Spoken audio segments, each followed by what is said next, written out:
درجات کی بلندی کس چیز میں جو ہے وہ پوشیدہ ہے؟ جی اس مقام پہ سورہ آل عمران میں 162 163 نمبر آیت میں ہے، افمن اتبع رضوان اللہ کمن باء بسخط من اللہ ومأواہ جہنم وبئس المصیر، کہ وہ شخص جو اللہ کی رضا اور رضوان کی اتباع کرتا ہے کیا ایسے شخص کی مانند ہے کہ جس سے اللہ ناراض ہے اور اس کا ٹھکانہ جہنم ہے اور برا ٹھکانہ ہے۔ ہم درجات عند اللہ، وہ اللہ کی بارگاہ میں درجات ہیں، اور اللہ وہ سب چیزیں جانتا ہے جو وہ عمل کرتے ہیں۔ ان دونوں آیتوں کے ضمن میں ایک روایت جو ہے وہ روضۃ الکافی میں موجود ہے، صفحہ 430 کے اوپر 84 نمبر جو ہے حدیث کا نمبر ہے۔ اس میں راوی کہتا ہے کہ میں نے امام صادق علیہ السلام سے اسی آیت کے حوالے سے سوال کیا تو آپ نے فرمایا الذین اتبعوا رضوان اللہ ہم الائمہ علیہ السلام، کہ جنہوں نے اللہ کی رضا کی اتباع کی اور رضوان کی اتباع کی وہ ائمہ علیہ السلام ہیں۔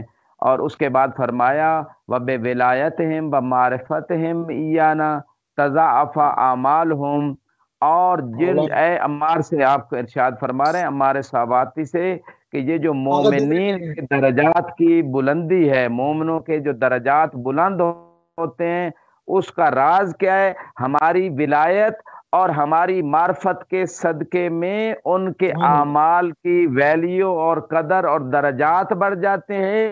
وَيَرْفَعِ اللَّهُ لَهُمُ الدَّرَجَاتِ الْعُلَىٰ، اور یہ ہماری ولایت اور معرفت کے صدقے میں خدا ان کو عالی درجات عطا کرتا ہے۔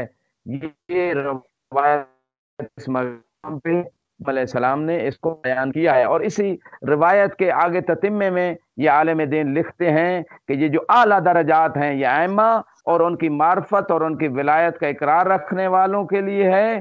اور اس کے بعد فرماتے ہیں وَأَعْدَاؤُهُمْ أَسْفَلُ الدَّرَكَاتِ، اور جو محمد و آل محمد کے دشمن ہیں وہ نچلے ترین جہنم کے جو ہے نا وہ گڑھے کے اندر موجود ہیں۔ اور یہ بات قرآن سے بھی ثابت ہے، قرآن نے بالکل تصریح کے ساتھ کہا ان المنافقین فی الدرک الاسفل من النار، کہ جو منافقین ہیں وہ جہنم کے سب سے گہرے گڑھے کے اندر موجود ہیں۔ اب سوال پیدا ہوتا ہے کہ کیا وجہ؟ مشرکوں کافروں سے بھی زیادہ سخت عذاب؟ اس کی وجہ بالکل واضح ہے کہ مشرک اور کافر تو ممکن ہے کہیں اس سے اشتباہ ہوا ہو، کہیں وہ گمراہی کا شکار ہو گیا ہو، لیکن وہ دشمنی اہل بیت نہیں رکھتا تھا۔ منافقین کی مصیبت یہ ہے دشمنی، اور جاننے کے بعد جو ہے اگر دشمنی ہو گئی تو اس کا عذاب بھی سخت ہوگا۔ اسی وجہ سے اللہ نے منافقین کو سب سے گہرے گڑھے کے اندر، جہنم کے سب سے نچلے طبقے کے اندر رکھا ہے۔